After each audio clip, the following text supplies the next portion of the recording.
What's going on, everyone? Bass here, and hope everyone's having a wonderful day. Today I'm going to be going over the players I think that are poised to break out for the Green Bay Packers this upcoming 2021 season.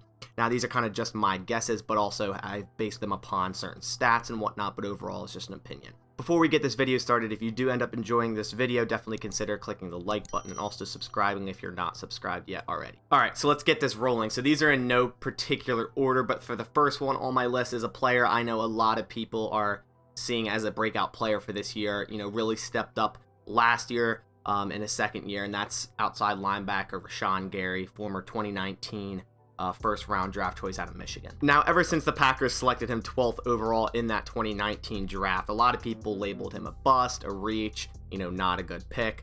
And I've always known he kind of needed time to develop, and it seems he's finally doing that. And I think he's going to develop into a great outside linebacker this year and a starting outside linebacker. So just going over the stats from last year, including playoffs, he racked up 9 sacks, 46 pressures, 31 hurries, 22 stops, with a 13.8% pressure rate. Now, he did all of that while only playing 44% of the total defensive snaps last year. And Rashaan Gary really started to heat up later in the year last year. Since week 10 of the 2020 season, he is the highest pressure rate in NFL at an 18.7%.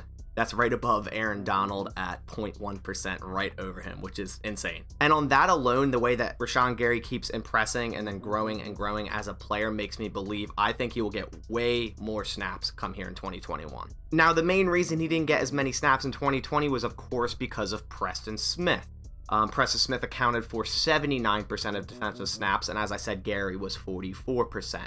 This year, I could see that flip-flopping. I mean, before this offseason, I pretty much thought Preston Smith was as good as gone, and part of that was obviously his salary cap implications, but also the fact that I thought Rashaan Gary was ready to be that outside linebacker next to Za'Darius Smith, which I still think he is, but the fact that Preston Smith took a pay cut, you know, they're both going to play. I just think this year, instead of like last year, Gary's going to get more of the snaps, not Preston Smith. Like I said, Rashaan Gary has shown everything to be a capable starter next to Za'Darius Smith. Reports also came out that he's looked like the best player during the 3-day minicamp a couple weeks ago, and even Za'Darius Smith said himself, he said, I believe that Rashaan Gary will dominate this year. So with all this combined, I really do believe Rashaan Gary is one of the top guys here for the Green Bay Packers to break out in 2021.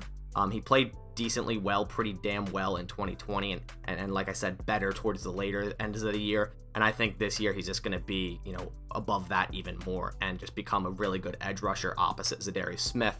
Obviously, Za'Darius Smith takes a lot of those double teams away, as does Kenny Clark. So a lot of the time, I feel Rashaan Gary is going to have one-on-one situations, and I think he's going to be able to beat whoever's blocking him and get after the quarterback. So that's why he's my first player here for potential breakout player for next year. So my next player on the list is running back A.J. Dillon, our second-round draft choice last year out of Boston College. And you might be thinking, why are you saying A.J. Dillon? We still have Aaron Jones, who's a baller in his own. Let me tell you why. So let me actually start this off with Aaron Jones' stats last year. As we know, he ran just over 1,100 yards for 9 touchdowns with a 5.5 yards per carry. He was even the 5th best receiver on the Packers with 355 yards and 2 touchdowns. So as we know, the backup last year was Jamal Williams, who's now signed with the Lions. Shame. But he had 500 rushing yards last year being a backup, as well as 2 touchdowns, and then also 236 receiving yards with 1 touchdown. So 700 plus yards from scrimmage for a backup alone. And A.J. Dillon himself actually put up a decent amount of yards for being a third string running back, 242 yards, 2 touchdowns, a really, really nice 5.3 yards per carry. Now, obviously, most of that was during the Titans game, but he showed what he can do in the NFL. And this year, A.J. Dillon is the clear-cut running back too. Obviously, they drafted Kylan Hill, but A.J. Dillon's going to be that running back too. And I wouldn't even really think of it that way. I think the Packers are going to keep both running backs fresh, Aaron Jones and A.J. Dillon. I think it's going to be more of a committee type backfield. A lot of people are trying to guess what that split's going to be. I wouldn't be shocked if it was 65-35 or even 60-40. I think they complement each other very well. They call each other thunder and lightning. I think they bring different aspects to the running game for the Green Bay Packers. I feel they could even run more 2 running back sets. So just to say he's a running back too, I don't think is exactly correct. I think him and Aaron Jones are going to bring so much to this Packers offense, and just both of them are going to have great seasons. Now, last year, A.J. Dillon only had 2 receptions, and that's compared to the 236 yards Jamal Williams had as running back 2. So last year, A.J. Dillon only 2 receptions, but I think that's going to go way up. A lot of people think he can't catch and he's not a receiving back, but honestly, he didn't really get the chance to show it in Boston College. The way their scheme is, they run a football offense from the 1960s, so they really don't throw to the running backs at all. And I think A.J. Dillon actually has great hands. I mean, even in practices and whatnot, you've seen clips here and there and talk about it here and there that he's,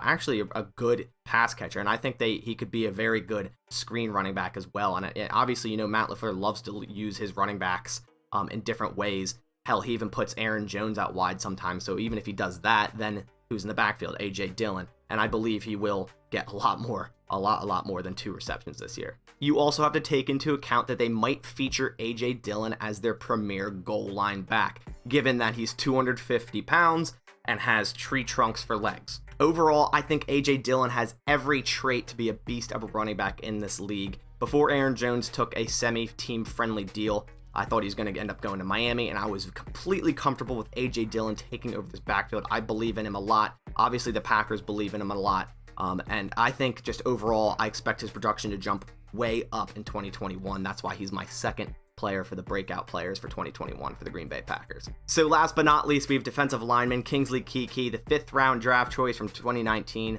out of Texas A&M. And if you've watched my videos before, you know that I rave about him a lot. I fully believe that he will be the Packers starting 3-tech defensive end this year over Dean Lowry. I was honestly shocked Dean Lowry didn't get cut with a post June 1st designation for salary cap reasons. But overall, they didn't really add anyone to the defensive line. They did add TJ Slayton in the draft, but he doesn't play the same position as Kingsley Kiki. Kiki added a little bit of weight to help with the run game last year, and that showed. Sadly, Kiki, didn't get to play during the playoffs really because he did suffer that concussion, was held out. But overall, I think he's definitely going to be that starter 3-tech on the Packers defensive line this year. So as I was saying, Kingsley Kiki did make a decent jump from 2019 to 2020. So after not much action in 2019, Kiki made 9 starts in 2020, and he attributed for 21 combined tackles, 4 sacks, 3 tackles for loss, and 22 pressures, and he was the 3rd highest graded second-year defender via PFF last year. And just to back up my claim even more from showing his progression from 2019 to 2020, his win rate percentage jumped from 5.4% to 10.5% from 2019 to 2020. And also his pressure rate percentage jumped from 1.8% to 9.3%. And I think both of those numbers will jump even more come here in 2021. And as I was saying, they didn't really add anyone at his position. They just brought back Lancaster and Dean Lowry. So it's very clear they believe in Kingsley Kiki because they also lost Montravius Adams. So it's very clear that they do believe in Kingsley Kiki and the growth of him and what he will become. So surprisingly, last year, Dean Lowry had the most defensive line snaps, just over Kenny Clark with 58.5%. Kingsley Kiki had 40.3% of defensive snaps. And this is another combo just like the Rashaan Gary, Preston Smith thing that I see flip-flopping. Packers defensive line coach Jerry Montgomery has even gone on record to say that he's so impressed with Kingsley Kiki from stepping up from year 1 to year 2, and he thinks it will be an even more drastic step here in year 3, and I believe that as well. So overall, if he takes a progressive step like he did last year, but even more, and we take into effect, like I said earlier, that Kenny Clark takes double teams, Za'Darius Smith will start taking double teams, and Rashaan Gary, if he starts going off, he might take some double teams. So Kingsley Kiki has everything set up for him to be a premier defensive lineman in this league, and I really believe he will be the next great defensive lineman for the Packers, and that's why I have him as my 3rd and final breakout player for the Packers come here in 2021. And I'm interested to hear what you think of my choices, and in the comments down below, let me know if you agree with my choices or you have some other players on the Packers that you think are going to break out. Let me know down in the comments below. So that's about going to do it for today. I hope everyone has a wonderful rest of your Thursday evening, and as always, I'll catch you on the next one. Go Pack Go.